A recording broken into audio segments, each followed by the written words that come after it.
Hello everyone, and welcome to my second video on VASL, and in this one we'll be looking at the UI. So first of all, we'll get VASL going.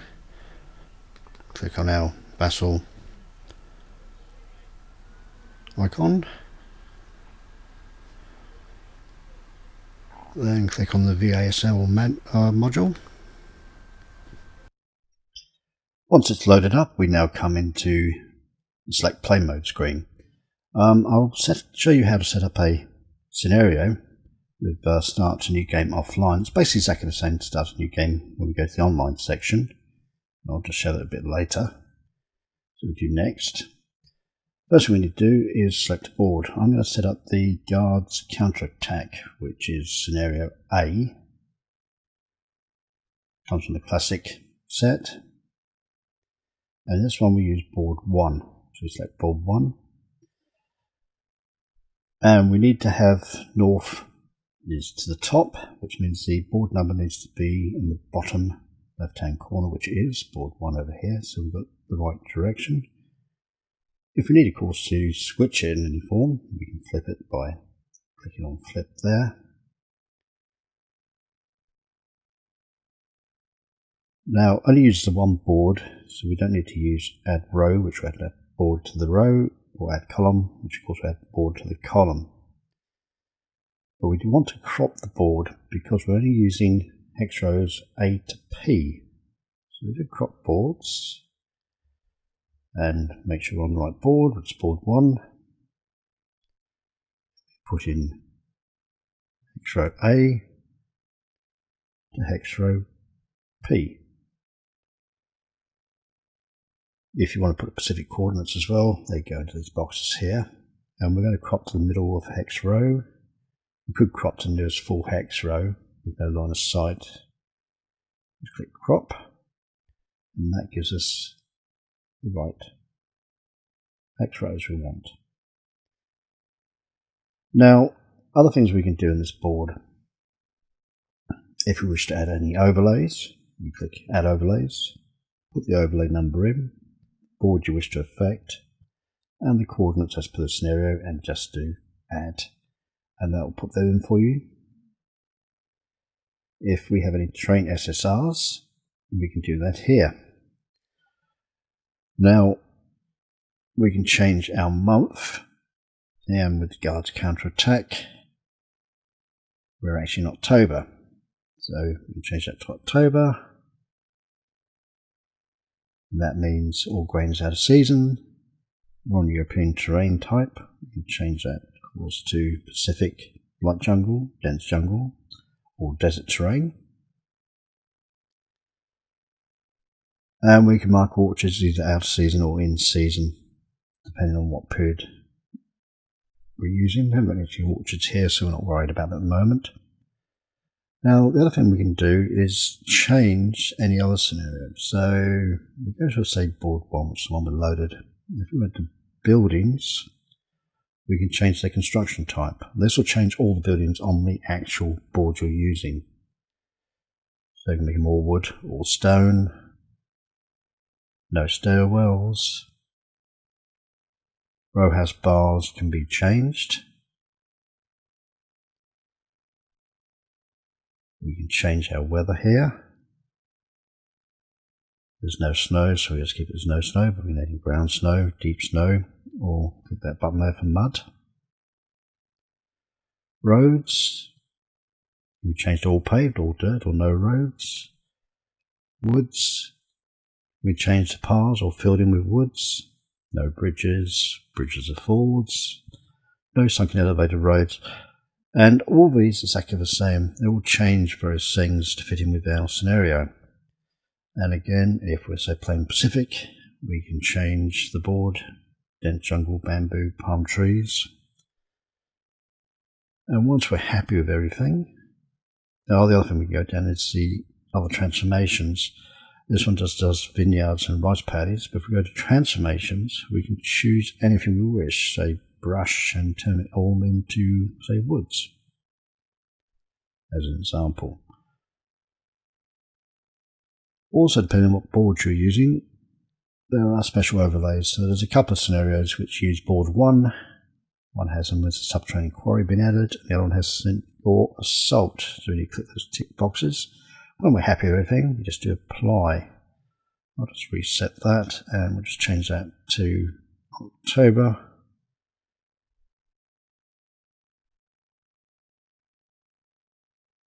Do apply, and done. So our boards are now set up. So we now click Finish. This will now load us into the game properly. Now we're in the game screen. We can look at our board, and we see we now have hexes A to 9 only. A to P only showing. And next thing we want to do is go to the Info tab. Now with the Guard's Armour Attack, we can see the Germans set up first, Russians move first. So we want to change this from Axis move first to Allied move first. Next thing we want to add in is the EORs and SANs. Germans have a EOR 4 and a SAN of 6.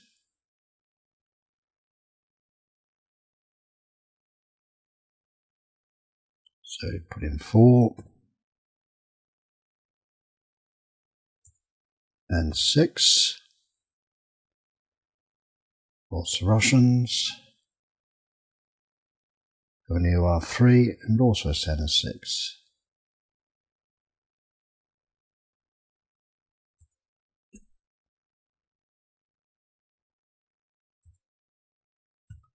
We don't want to add any private notes or anything like that, so we'll just do save.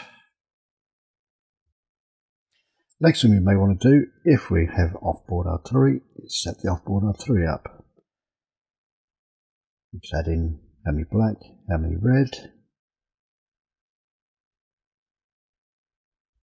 Hit add module, and that will set up your offboard artillery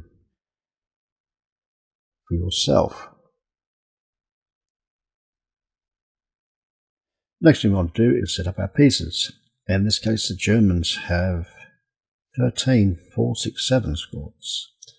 So we go to Axis OB, go German, go to squads, and drag down 467. Now the easiest way to do this is just clone them. As we have 13, 1, 2, 3, and so on until we have the required number. And now have all 13. Of course, it would be a lot easier to check the setups on the VASL site and see if it's a setup scenario you're all going to be using, because everything will be done for you. If not, then you'll have to go a long way around doing this. Now in the Guards Armour Attack, these squads are placed in specific hexes. So let's just go up to this symbol here, which is you zoom in, so we can actually see the board a bit better. Now the German setup, we have 3 squads in hex F5 to move. Just zoom, move your movement things here. Now F5 is there. To move a squad, just click on it, drag down and place where we wish to. Of course, it might be easy just to clone straight from here. There's 3 squads in this hex. Remove the whole lot if we wish to.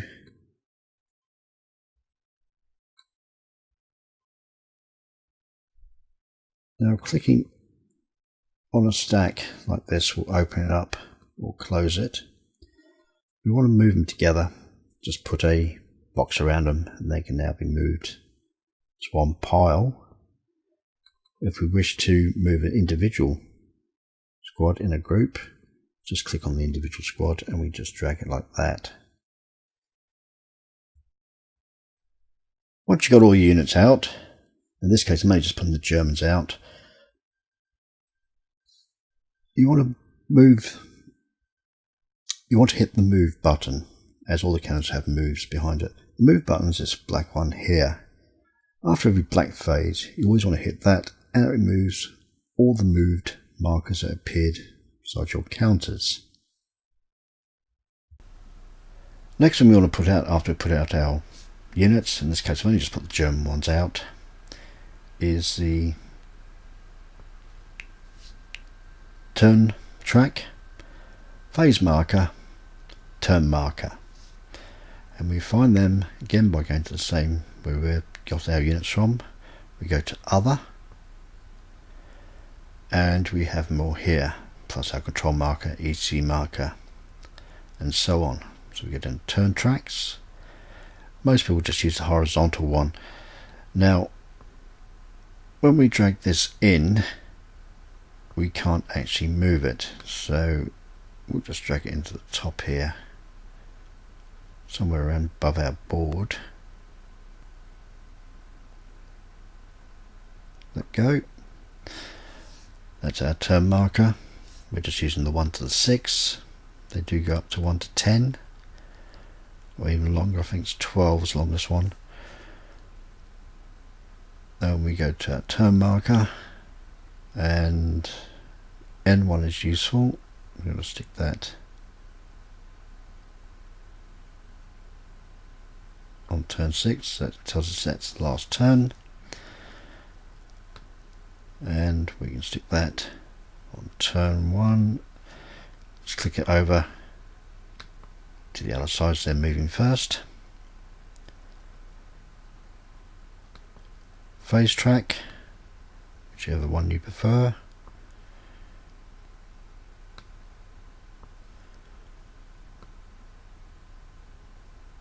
I'll stick that there.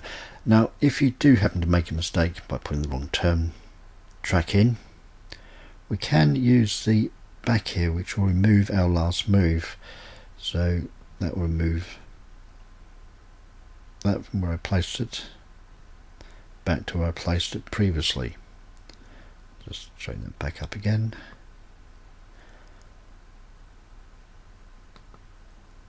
And once that's all done, everything is done for your setup. Now we're just going to look at the different functions on the UI. First of all, talking. Most people actually use Skype online to play the game.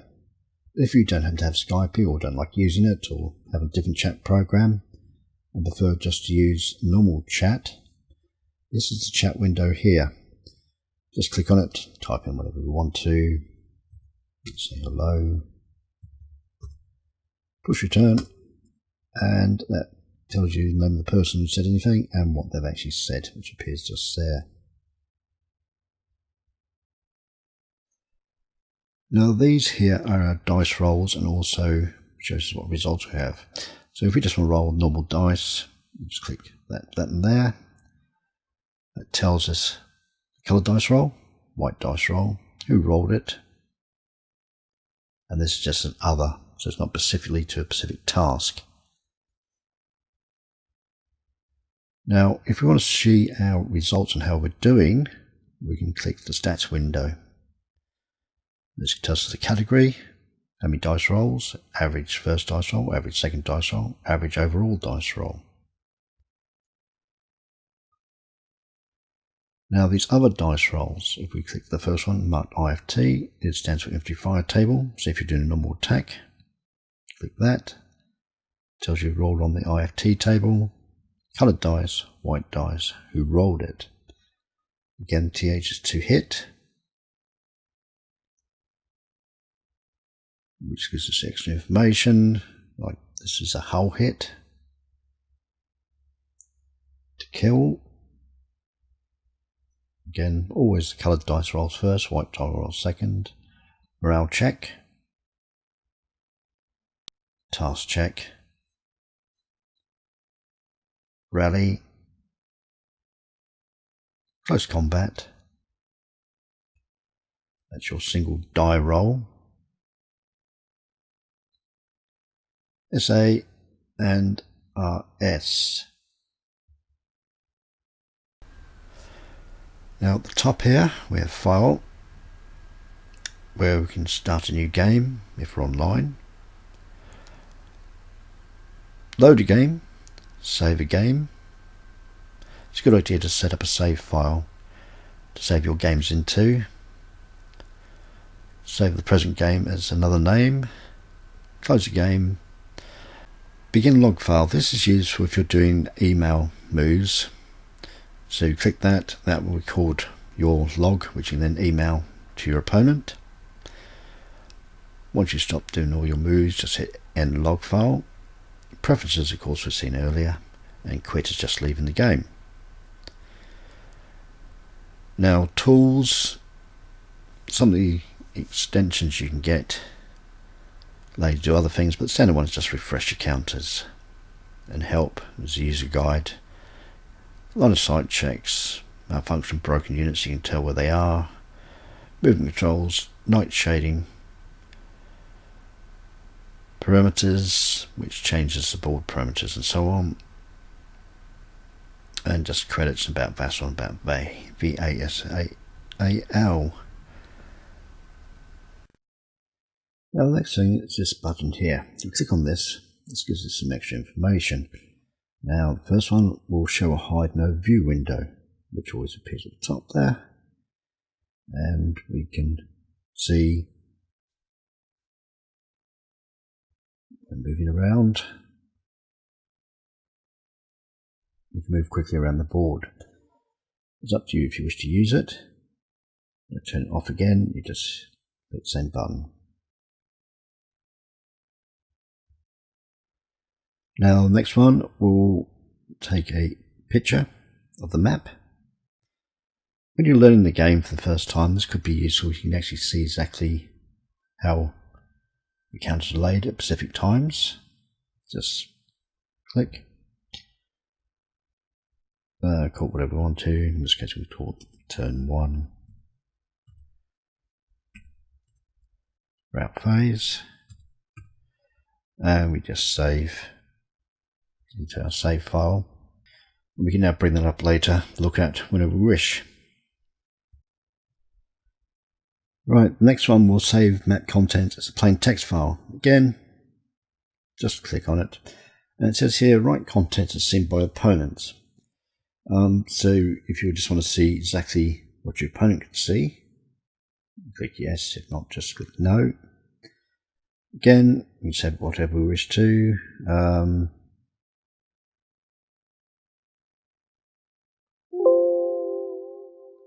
Let's write a previous save. When we look at it, we can click on it. We'll just open up the notepad. And it brings up exactly what information was contained when we saved. So, at the bottom here, we do is access turn 1, route phase. And these are the units, what hex they're actually situated in. If they're on different levels, it will mark down the level for you. Again, it can be useful if you want to save as you go along, so you can play back a game and look at exactly where all the pieces are situated.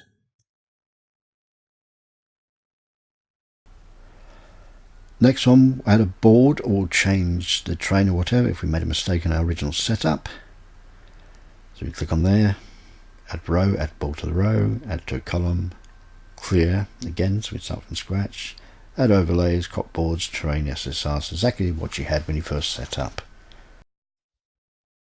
Now the other ones I don't really use, but you may have a look at them if you wish and find exactly what they do. The only one that could be useful is this toolbar activation. If we click on that, we get a toolbar which now appears on the right hand side. Now this gives us other information like keep your dice rolls on the screen, clear the screen with all the dice rolls. It shows your last 8 dice rolls, and again these are your dice roll. Same as the ones here. Now at the bottom we can move this over to the left hand side of the screen. So again, a lot of people find this useful. I myself don't actually use it. Now the next two are our line of sight tools. The first one is a standard line of sight, which your opponent will see you what you're marking, which hex to which hex. Second one is a silent line of sight. This is what we'll use if we don't want our opponent to see which hexes we're actually checking, but it will still mark up on the chat window that you're doing a line of sight check. To use line of sight tools, click on the tool, which will then remove all the counters, and let's say we want to do a line of sight check from J4 to D4. Click middle, draw out to the point we want to check line of sight. This will then mark up here in the chat window the person who checked, from which hex to which hex, and the range. Now where it stays red, if you haven't changed the default colours, this means there's a clear line of sight. If I want to check, say, from J4 to F3, which is obviously blocked, again just mark in the middle, and we go to the center dot. Again, it tells me that I'm doing a line of sight check, but where it changes blue, this means the line of sight is blocked. So red is clear, blue is blocked. If we want to use the private one, the only difference is, let's say, from N5 to A4, it marks down that line of sight check was done, but not where from to where to, or the range. Also, you can see, because I didn't turn off the previous one, it's also done too. So in actual fact, we can do quite a few different lines of sight that checks at the same time.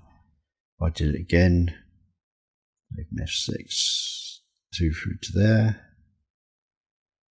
it still leaves the previous one I had on marked as well. To remove the line of sight threads and to bring back the counters, just click anywhere on the board. Let's remove that one as well. Next buttons along are our zoom in and zoom out. So we can zoom in or zoom out. This one here gives us specific zoom in percentages, so say 44%, and we go to 44%. This next button will remove specific counters. Even though it says prep fire, it actually removes all the brown fires, so all the prep fires, opportunity fires, advanced fire, and so on. Residual, defensive fire, pin, star shells, smoke, and any perimeter markers. Again, it's useful at the end of a phase. If you want to remove all the prep fire markers, we just click that once and it will take them all off. I'll just drag one down quickly to show you.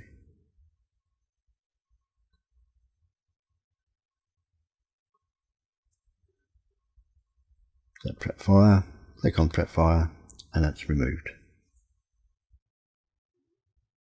Now this next one is removing counters. If we hit it, first of all the counters vanish. These are the ComGet counters. Hit it the second time. These will remove any of the general markers, say control markers and so on. Hit it again and the markers come back.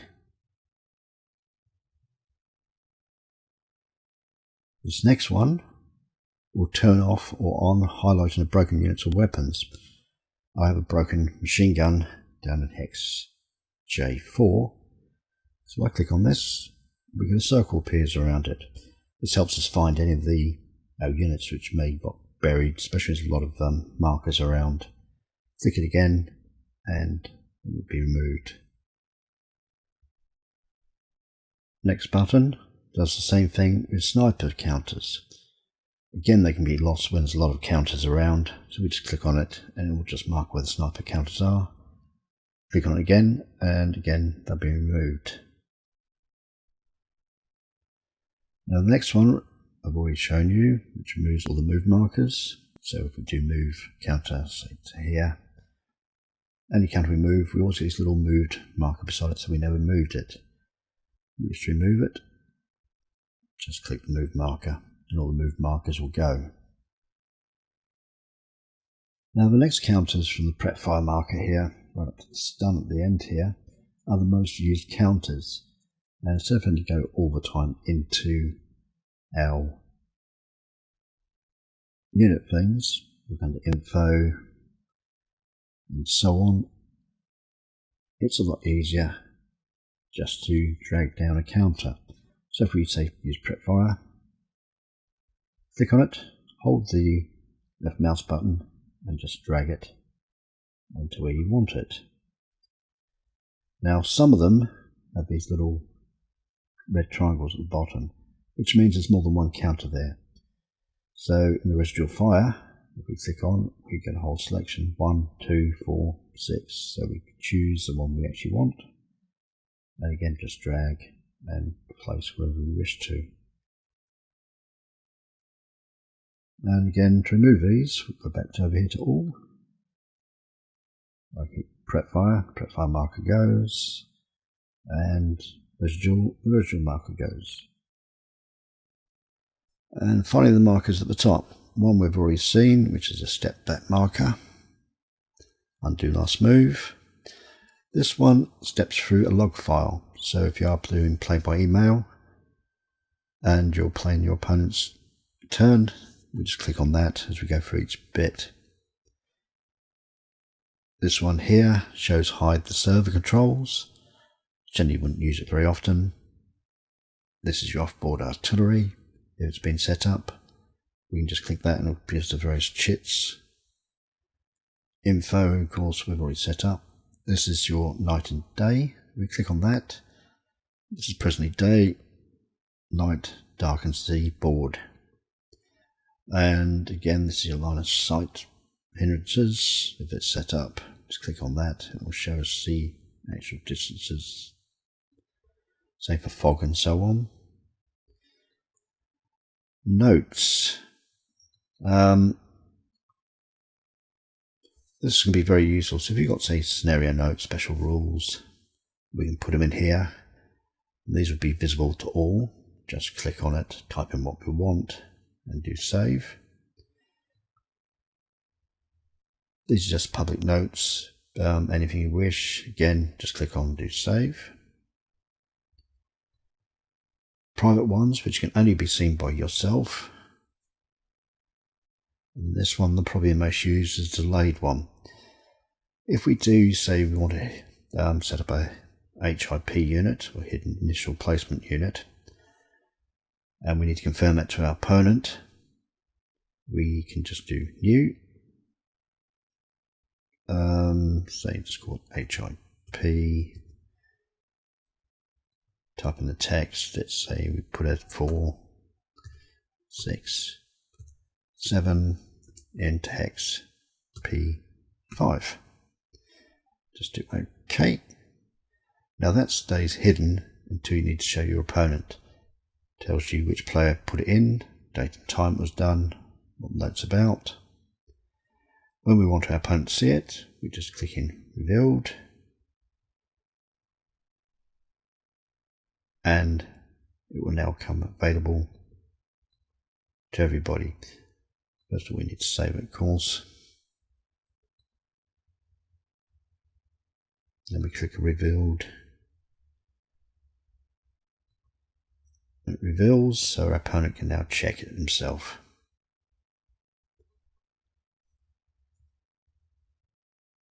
Next one, of course, is our units. Now, we can pull this backwards and forwards to make it bigger. But quite often you'll see more units down the side here, which you wouldn't see when you first open it up. Sometimes it's a bit difficult to find where some of these units are, but generally after a period of time you'll learn exactly where they are. Turn that off again, we just click it again. The next one is our tables. Now, one of the ones I said is the extension, terrain extension, and that gives the table here.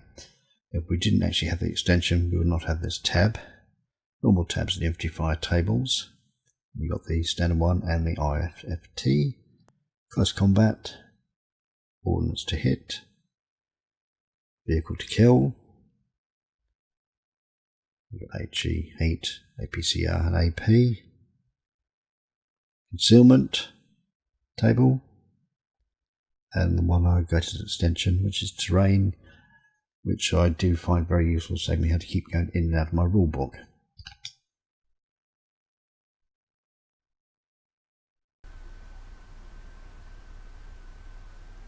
These are the Show Hide draggable overlays and the Show Hide deluxe draggable overlays.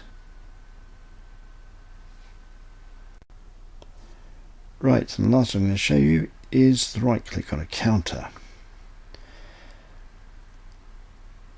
We got first one, it's HIP, hidden initial placement. Click that, it grays the counter out. We can still see it, but the opponent can't. When we want to re-show it again, just click on it again. Then we have move, if we don't want to drag for any reason. First one just marks the unit as moved. Second one puts a CX marker onto it.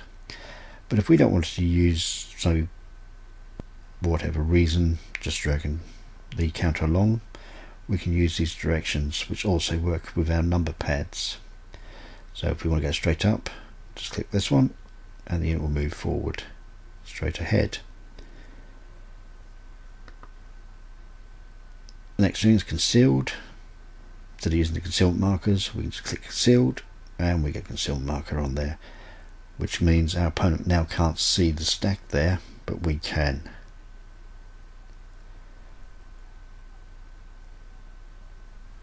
By doing that, we can see it, or our opponent will see will be the question mark. Again, if you want to remove concealed, just click, and we need to delete. Still the button there. Label. This can give us a label, so we can call this, say, squad A to differentiate it from another one. Spell squad right. And we now have a little label on the top. We wish to change the label, just go back to label, and we can change that, say, to squad B.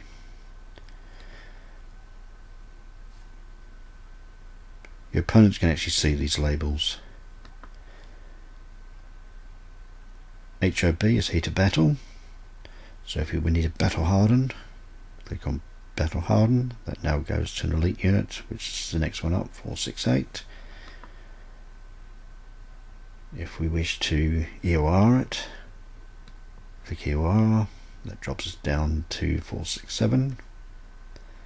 So back to where we were. Berserk, we'll mark it with Berserk marker. Stay on the side. And then the same one with Fanatic, which is the last one.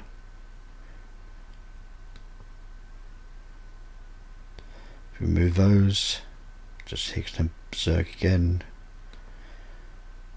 and Fanatic again.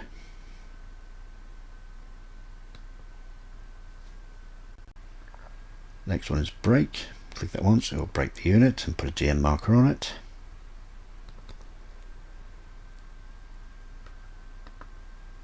Again, don't break it, just hit delete and break again, and it'll go back to normal. Prep file, put a prep file marker on it. First file, put a first file marker on. Pin, we'll put a pin marker on. Now this one, if we say need to go down to a half squad for whatever reason, hit that and it'll give us a half squad. Again, the opposite will take us back to a squad. So if we put another half squad into the same hex and we just want to combine one into a single squad, we'd hit squad. It will still leave a second half squad there, so we'll just need to delete that. Clone, we've already shown you, we'll just copy the counter again, and it copies it exactly. So if we've got a label, we've also got squad B written there. So you may want to change that. Call that squad C. We have two identical squads. And last one is delete. Delete it, of course, we'll delete it. If it did turn out you made a mistake, you should go back and it reappears again. To open up a stack, if we just double click, the stack can open up. We can move counters in a stack by actually clicking on the counter, then pushing our up and down keys.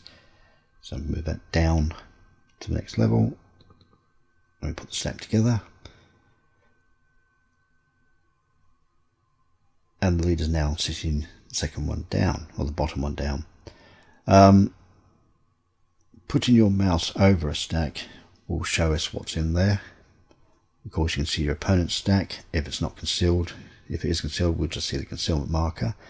And also it tells us what hex it is, and it will show us the terrain there. I think I've covered everything on the UI. VASL's not perfect. It does do some weird things. Sometimes units won't stack properly or sit in the right place, but you have to juggle it a bit and it'll basically sort itself out. Now we're going to look at VASL online. Everything I did offline works online. So we just go to look for a game online, click finish, and we now come into this window. We go into the main room. At the moment we've got one other person in there called Clubby. It tells you at the top how many people, if it's quite a few. Now this bit over here shows us all the games which are presently on. I'm trying to get the thing to stretch out. It can be a bit temperamental.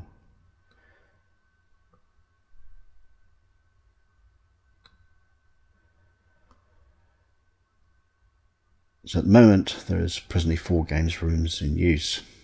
Where it has little locks here, these means these have been locked. They use the password which you'd have put in if you set up your own game in your preferences. To see who's actually in a room, we can click on this little dot here and it opens it up and shows us the players actually contained in the room. These 2 rooms here are not locked and you can actually go and join.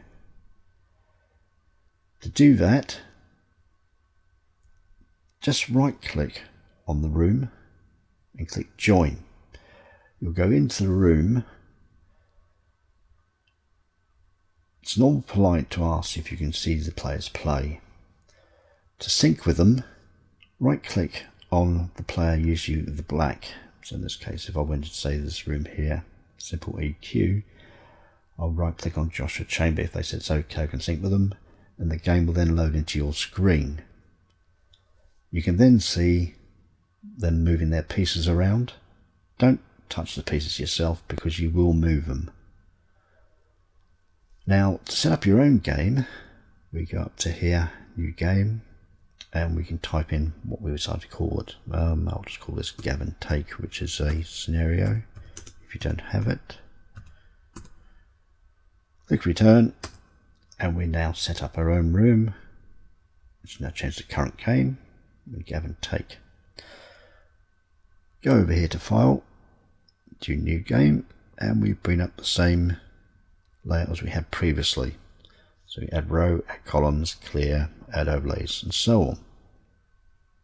Once we're happy with everything, we just hit finish and it will load it all up. So I'll select, let's say, board 3 as an example.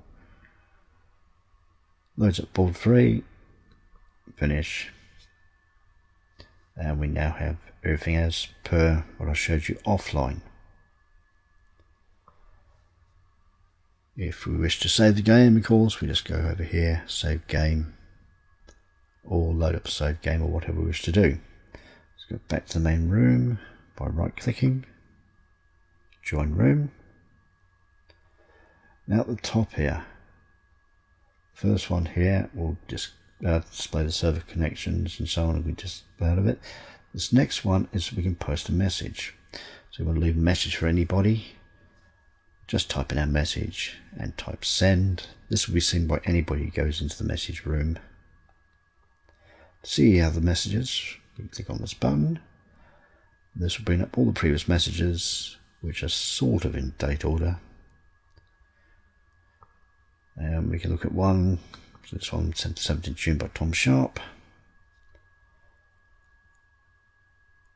In this case, Tom Sharp is willing to train new people. Which I knew Tom from years ago. This one here, if you hit this, it says you're away from keyboard. When you come back, just hit OK.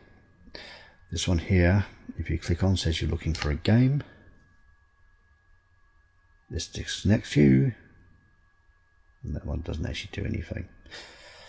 Now I think I've covered everything to do with VASL. I probably may have missed the odd bits here or there.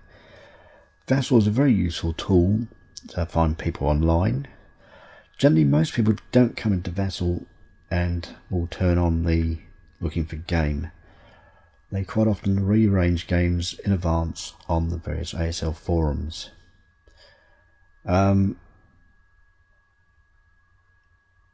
only thing is, if you do go online, there's always quite a few people willing to play. You can use it as an offline tool, especially if you've got lack of room at home, or you don't want to keep setting pieces up and down all the time, taking games down and putting them back up because your wife's told you to move a thing. Anyway, thank you for watching. Bye for now.